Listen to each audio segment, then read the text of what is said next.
Pemirsa, salam sehat Kepri. Kembali lagi bersama saya Siska Ramalia. Pemirsa, program Salam Sehat Kepri merupakan program bekerjasama antara TV Kepri bersama Rumkital Dr. Mediato Suratani Tanjung Pinang yang menghadirkan narasumber-narasumber yang berkompeten di bidang kesehatan. Dan pada program ini merupakan program di mana menyampaikan atau memberikan informasi terkait permasalahan kesehatan. Dan seperti biasa, pada program Salam Sehat Kepri, saya tidak sendiri, melainkan saya ditemani oleh rekan saya. Silakan. Berjumpa lagi dengan saya Kusrul Khotimah di Salam Sehat Kepri. Di sini saya sebagai rekan Siska. Pada hari ini tema kita yaitu nyeri punggung bagian bawah. Dan siapa menjadi narasumber kita? Untuk narasumber kita pada episode kali ini yaitu Dr. Bangun Pramujo, SPBS atau biasa disebut dengan spesialis bedah saraf. Beliau sehari-hari bertugas sebagai Kasubag Polum Rumkital Dr. Mediato Suratani Tanjung Pinang. Dan pemirsa, langsung saja kita sapa narasumber kita. Assalamualaikum dokter. Waalaikumsalam. Waalaikumsalam. Apa kabar? Sehat? Sehat. Alhamdulillah. Oke dokter, sebelum kita mulai perbincangan kita, bisa menyapa pemirsa TV Kepri dulu? Assalamualaikum. Salam sejahtera untuk semuanya. Baik, terima kasih. Baik, terima kasih dokter. Oke, silakan dimulai Mbak Husnul. Apa sih dok nyeri punggung bagian bawah itu? Bisa sedikit dokter jelaskan? Oke, nyeri punggung bagian bawah itulah nyeri yang dirasakan oleh pasien atau oleh orang yang biasanya ada di daerah punggung sini, bagian bawah. Namanya punggung itu kan ada bagian atas dan bagian bawah. Nah, yang kita bahas pada kesempatan saat ini adalah nyeri punggung yang bagian bawah. Lalu mengapa dari sekian banyak kasus bedah saraf kita membicarakan LBP dok? Oke, LBP atau low back pain atau juga kita sering sebut nyeri punggung bagian bawah. Itu kenapa kita bahas pada kesempatan ini? Karena banyak sekali ya kejadian atau kasus nyeri punggung bagian bawah. Kalau secara insidensi atau jumlahnya, penyakit yang paling sering dijumpai adalah flu. Dan nomor 2 adalah nyeri punggung bagian bawah. Itu kenapa pada kesempatan saat ini kita bahas mengenai nyeri punggung bagian bawah. Banyak juga atau banyak pekerja yang mengalami nyeri punggung bagian bawah dari yang nyerinya ringan sampai dengan berat, sampai dengan dia harus istirahat dari pekerjaannya. Oleh karena itu dengan kesempatan atau dalam kesempatan ini akan lebih baik kita bahas mengenai itu agar masyarakat semua, khususnya masyarakat Kepri tahu tentang masalah ini. Terkesan mungkin penyakitnya sepele, masih bisa melakukan aktivitas, tapi justru sebenarnya banyak diidap oleh masyarakat ya dok? Iya betul. Lalu seberapa mungkin seseorang terkena nyeri punggung bagian bawah itu dok? Kita bicara lagi mengenai persentase. Beberapa penelitian dari luar negeri maupun dalam negeri dikatakan bahwa 60-90% manusia dalam masa hidupnya paling tidak sekali atau minimal sekali mengalami nyeri punggung bagian bawah, baik yang ringan maupun yang berat. Kemudian dari 60-90% manusia itu sekitar 1-3%-nya disebabkan karena masalah-masalah yang serius, contohnya karena sarafnya yang terjepit. Saraf terjepit. Salah satunya karena saraf terjepit. Ya. Kalau misalnya dari kayak pola hidup gitu, gaya hidup dok mungkin kerja berat atau gimana? Ya, bisa juga karena mungkin sering mengangkat barang yang berat atau mungkin karena aktivitasnya yang terlalu berat atau juga karena berat tubuh yang berlebihan bisa juga menyebabkan nyeri punggung. Penyakit nyeri punggung bagian bawah nih, ada nggak indikasi usia tertentu yang oleh seseorang, mungkin usia lanjut atau mungkin anak-anak atau mungkin orang dewasa tidak akan mengalami atau bagaimana? Oke, pertanyaannya bagus sekali. Jadi sering kali terjadi pada orang-orang usia produktif 30-40 tahun. Tapi bisa juga terjadi pada pasien usia muda umur kurang dari 20 tahun atau juga bisa juga terjadi pada orang-orang atau usia di atas 60 tahun juga bisa. Kalau pada pasien yang usia muda tadi, kira-kira apa sih penyebabnya dok? Nah itu dia, pada pasien kurang dari 20 tahun kita harus memikirkan apa yang bisa menyebabkan nyeri punggung bagian bawah. Kita harus lebih aware, kita harus lebih kita harus mencari tahu apa sih seharusnya kurang dari 20 tahun itu tidak atau jarang terjadi nyeri punggung bagian bawah. Kalau kemungkinan penyebabnya bisa karena tumor atau bisa karena trauma itu karena benturan atau karena jatuh. Lalu untuk gejala dan tanda seseorang mengalami nyeri punggung bagian bawah itu apa, Dok? Ya, banyak sekali ya gejala tanda-tandanya. Pertama, nyeri pada waktu bergerak, waktu dia jalan atau perubahan posisi dari duduk ke berdiri itu nyeri. Kemudian bisa juga sampai dengan terjadi kesemutan. Kesemutan bukan cuma di punggung tapi juga sampai menjalar ke kaki. Bahkan sampai ke kaki ya. Kaki. Kemudian nyerinya itu bisa terbakar. Seperti rasanya kulitnya tidak ada masalah apa-apa, tidak ada luka bakar, tapi rasanya seperti terbakar. Kemudian bisa juga kebas itu kesemutan. Paha, kemudian betis atau sampai dengan kaki, bisa juga nyerinya di daerah punggung tapi kesemutannya sampai bawah gitu. Sampai Nah, bawah, itu salah satu atau beberapa tanda atau gejala dari nyeri punggung bagian bawah. Baik dokter, kita jeda sesaat ya Mbak Husnul. Baik, Dokter, Mbak kita Siska. jeda sesaat, usai jeda kita sambung lagi ya. Oke. Baik pemirsa, tadi dokter sudah menjelaskan sedikit ciri-ciri atau gejala-gejala pengidap nyeri punggung bagian bawah. Kita jeda sesaat, usai jeda kita akan kembali lagi di Salam Sehat Dokter.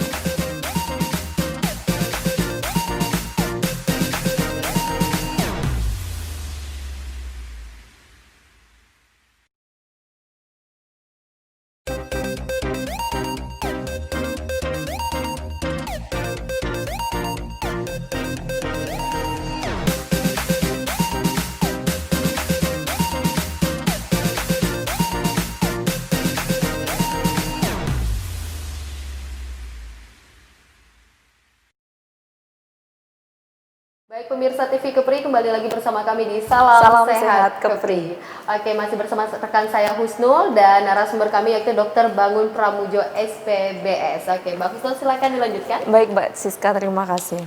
Lalu untuk tadi kan sudah membahas tentang gejala dan tanda mengenai nyeri punggung bagian bawah ya, Dok.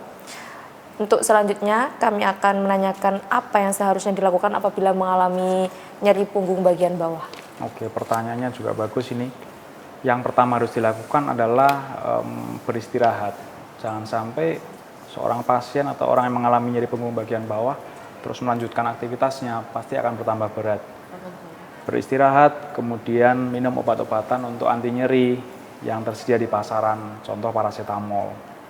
Apabila dengan beristirahat dan minum obat ternyata kok belum berkurang gejalanya atau nyerinya, saya sarankan segera untuk berobat ke dokter yang terdekat agar kita bisa segera cari tahu penyebabnya apa.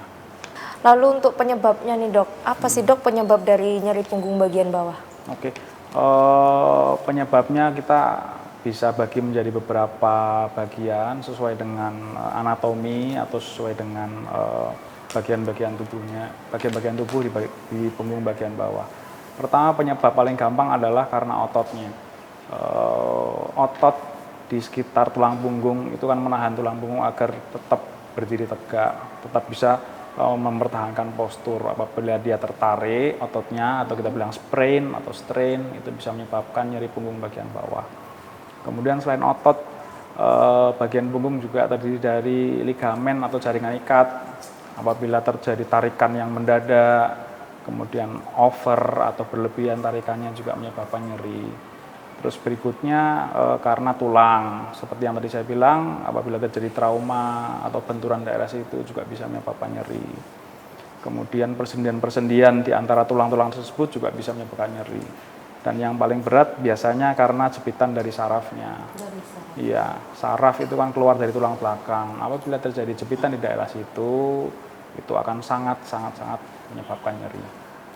Lalu pemeriksaan tambahan apa yang dilakukan untuk mengetahui penyebab nyeri punggung bagian bawah, Dok? Oke, sekali lagi pada pasien-pasien dengan nyeri punggung bagian bawah yang sudah melakukan pengobatan sendiri, memberikan obat, kemudian sudah istirahat dan tidak segera kembali sembuh, kita harus menyingkirkan beberapa permasalahannya. Nah, untuk bisa menyingkirkan kemungkinan penyebabnya, kita harus melakukan pemeriksaan diagnostik. Dalam hal ini pemeriksaan radiologi. Yang pertama yang kita lakukan adalah pemeriksaan MRI.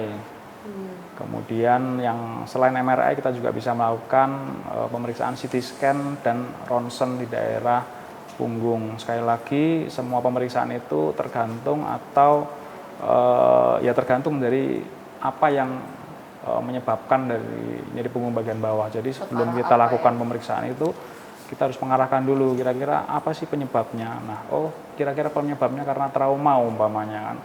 Ya kita lakukan ronsen. Penyebabnya kayaknya mungkin karena degeneratif atau karena penuaan. Ya kita lakukan MRI. Ini kemungkinan karena yang tadi kongenital, karena bawaan dari lahir. Ya kita lakukan CT scan seperti itu. Oke, Dok, Siska pengen tanya nih, kalau di masyarakat ini ada masyarakat yang ngerasa badannya sakit, capek, punggungnya sakit, capek, tapi larinya ke mungkin ke tukang urut itu gimana, Dok? Langkah itu benar atau tidak sih, Dok? Oke, kalau di kami di medis, langkah pertama tetap istirahat, yang kedua pemberian obat. Melakukan pengurutan pada daerah punggung, kalau saya tidak menyarankan. Jadi kalau di kami memberikan teori bahwa ada yang namanya VAS atau Visual Analog Scale. Itu pada orang yang nyeri punggung, umpamanya nyerinya itu skalanya di daerah 5 sampai dengan 6. Dari 1 sampai 10 ya, skala 1 sampai 10, nyerinya ini di daerah 5 sampai 6. Kemudian dia dilakukan pengurutan atau pemijatan daerah punggung. Dari semua yang melakukan pemijatan atau pengurutan itu, mereka selalu bilang setelah diurut nyeri sekali, Dok. Tapi setelah itu nyeri punggungnya berkurang. Berkurang, benar. Jadi logikanya seperti ini. Dengan skala nyerinya 5 sampai 6, kemudian dilakukan pengurutan yang nyeri sekali. Nyerinya jadi sampai 8 sampai 9, mungkin sampai 10 nyeri sekali. Malah bisa bertambah ya? Ya, setelah proses pengurutan itu, terus kemudian nyerinya yang kemarin 5 sampai 6 itu kembali timbul. Jadi yang kemarin setelah dipijet nyeri sekali, setelah nyeri yang awalnya ini seolah-olah berkurang. Tapi sebenarnya yang terjadi adalah ambang nyerinya dinaikkan. Ambang nyerinya dinaikkan, terus kemudian setelah proses pengurutan itu sudah mulai menyembuh atau berkurang, jadi nyerinya yang nyeri punggungnya seolah-olah berkurang, padahal ya masih tetap di situ aja. Di 5-6 ya. Iya. Jadi ambang nyerinya dinaikkan, setelah turun dia berasa bahwa nyerinya berkurang. Itu yang sering terjadi. Nah, kalau pertanyaannya boleh atau tidak, saya sih tidak menyarankan. Cuman semua kembali ke sugesti masing-masing. Namanya sugesti juga bisa menyembuhkan kadang-kadang. Baik, dokter. Kita jeda sesaat ya, Mbak Sna? Baik, Mbak Siska. Ya, baik, dokter, kita jeda sesaat ya. Usai jeda kita akan kembali lagi.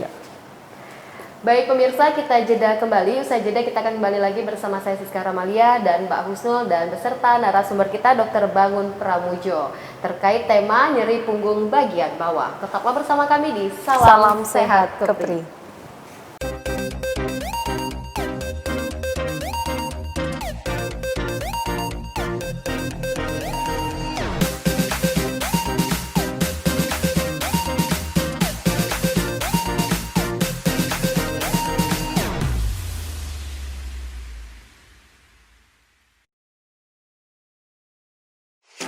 Mencerdaskan dan membentuk generasi bangsa, menampilkan kreativitas dan keunggulan di bidang seni, mengulas prestasi seputar bidang akademik dan non-akademik, bekerja dengan ikhlas, berprestasi maupun dari segi perilakunya. Profil pendidikan hanya di TV Kepri. Adik-adik, di sini tempatnya. Kalian bisa bernyanyi dan menari.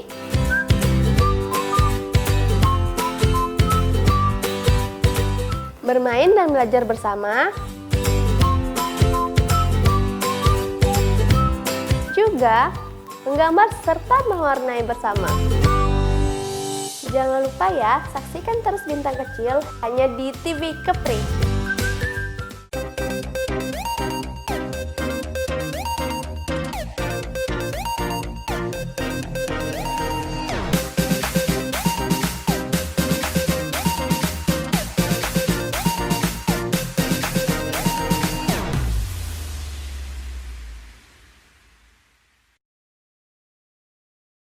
Baik pemirsa, salam sehat Kepri. Kembali lagi bersama saya Siska Ramalia dan narasumber kami dan rekan saya Husnul.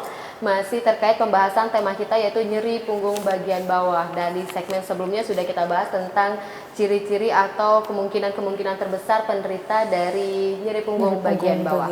Baik, kita lanjutkan ya Mbak Usno. Baik Mbak Siska, terima kasih. Apa sih dok tata laksana atau terapi dan tindakan yang dilakukan pada pasien nyeri punggung bagian bawah itu dok? Oke, kalau kita bicara mengenai tata laksana, kita bagi menjadi dua. Yang pertama konservatif, yang kedua adalah operatif atau surgical. Konservatifnya apa aja?